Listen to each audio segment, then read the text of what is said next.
हम नहीं चाहेंगे कि हमारे नगर की सीमा के अंदर कहीं पर भी मदिरापान हो या मदिरा के कोई से भी स्थान बने जहां से उनका विक्रय क्रय हो, वो उचित नहीं होगा। हम चाहेंगे कि उज्जैनी के अंदर मांसाहार, अंडों का सेवन शून्य हो, यह हमें चाहिए नहीं। दुर्भाग्य से क्या हुआ, गाय हमारी माता है, सड़क पे छोड़ के आता है। देखिए स्पष्ट है, उनसे हमने पूर्व में भी कहा कि सनातन के परिप्रेक्ष्य के अंदर जो तमोगुण है उसको हमें किसी भी हालत में हमारी धार्मिक सीमाओं से बाहर रखना चाहिए। उज्जैन के महाकालेश्वर तीनों गुणों के अधिष्ठाता है, रजोगुण, तमोगुण, सतोगुण के। किंतु ये स्पष्ट निर्देश है हमारे रुद्र तंत्र का भी कि हर एक व्यक्ति को ब्रह्म के प्रति यानी सतोगुण के प्रति अपनी यात्रा करनी है। तो ऐसी स्थिति में हम नहीं चाहेंगे कि हमारे नगर की सीमा के अंदर कहीं पर भी मदिरापान हो या मदिरा के कोई से भी स्थान बने जहां से उनका विक्रय क्रय हो, वो उचित नहीं होगा। साथ में ही हम एक और चीज चाहते कि देखिएगा, मदिरा तो एक स्तर के ऊपर आपको प्रेरित करती है, उत्प्रेरित करती है, वो कैटलिस्ट का काम करती है, परंतु साथ में उसके साथ में भक्षिता यानी कि आपके भक्षण करने की क्षमता, उसके अंदर आपको ये याद नहीं रहता है कि सतोगुणी क्या है, रजोगुणी क्या है, तमोगुणी क्या, भक्षण करते चले जाते।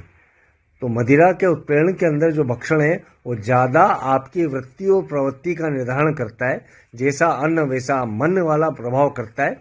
हम चाहेंगे कि उज्जैनी के अंदर मांसाहार, अंडों का सेवन शून्य हो, यह हमें चाहिए नहीं, क्योंकि हम चाहते हैं यहाँ का मन उतना ही पावन रहे जो कि विश्व का भाग्य निर्माता बने, यहाँ से निर्धारण करे। और मोहन जी की चिंतन मैं निजी तौर पे जानता हूँ कि बेहद गंभीर चिंतन है।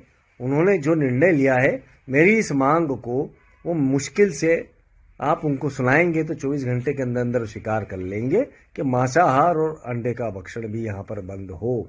साथ में शासन प्रशासन को वे बड़ी ताकत के साथ में जिसे कह सकते हैं सख्त निर्देश दें कि इनका 2 नंबर के अंदर भी क्रय विक्रय न हो।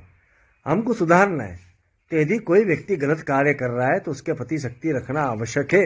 इसी प्रकार से मानवता का उद्भव होगा, इसी प्रकार से मानवता का निर्धारण होगा। जी, 31 मार्च की बात तो शराब की दुकानें तो बंद हो ही रही है, तो इसके लिए उन्होंने दूध के संबंध में कुछ बोला, तो शराब को दूध को किस प्रकार? देखिए शुभ सी बात है, डेनमार्क के अंदर यदि मिल्क रिवॉल्यूशन हुआ, श्वेत क्रांति हुई, उसी श्वेत क्रांति का हवाला देते हुए हमारे भारत के अंदर भी की गई। किंतु दुर्भाग्य से क्या हुआ, गाय हमारी माता है, सड़क पे छोड़ के आता है। गायों के जो पालक हैं, जो सेवक हैं, पालक नहीं बोलूंगा, जो गो सेवक हैं, वो लोग जब देखते हो दुधारू नहीं तो सड़क पे छोड़ देते। यदि हम उनका परिपोषण ठीक से करें, गौशालाएं पूरे शहर के अंदर बने, हम हमारे घरों के सामने एक एक स्थान एक एक गाय का रखें, तो हमें अच्छा जिसे कह सकते हैं पोषण भी मिलेगा, साथ में गो संवर्धन भी होगा। तो ये मदिरा पान के ऊपर प्रतिबंध सिर्फ मदिरा पे प्रतिबंध नहीं है, ये गो संवर्धन का भी एक बहुत बड़ा प्रकल्प है जिसको मोहन जी ने अभिव्यक्त किया है। मैं उसका साधुवाद देता हूँ, उनका स्वागत करता हूँ।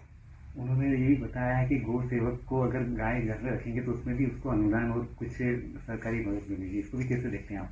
देखिए बड़ी सिंपल सी बात बताता हूँ कि गो पालन के अंदर एक गाय से 4,500 प्रकार के उत्पाद निकलते हैं। इस अवेयरनेस की आवश्यकता है, इस जागृति की आवश्यकता है। गोबर के उपयोग क्या है, गौमूत्र के उपयोग क्या है, उनके पास में रहने से उपयोग क्या है। मुझे यदि ब्लड प्रेशर है, यदि मैं गो को पास में रखता हूं तो मेरा बिना दवाई के ब्लड प्रेशर सामान्य होता है। इसके वैज्ञानिक उदाहरण बहुत सारे हैं। तो यह एक स्पष्ट सी बात है कि यदि गो संवर्धन के लिए शासन प्रशासन मदद करता है तो निश्चय ही हमारे शहरी क्षेत्र के अंदर भी आवारा पशु की तरह गोधन को नहीं माना जाएगा। उनको प्रत्येक घर के आगे उनके संरक्षक के रूप में बांधा जाएगा।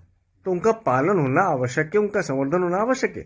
मोहन जी का मैं इसी बात के लिए तो स्वागत कर रहा हूं कि उन्होंने इस विषय को बोला है।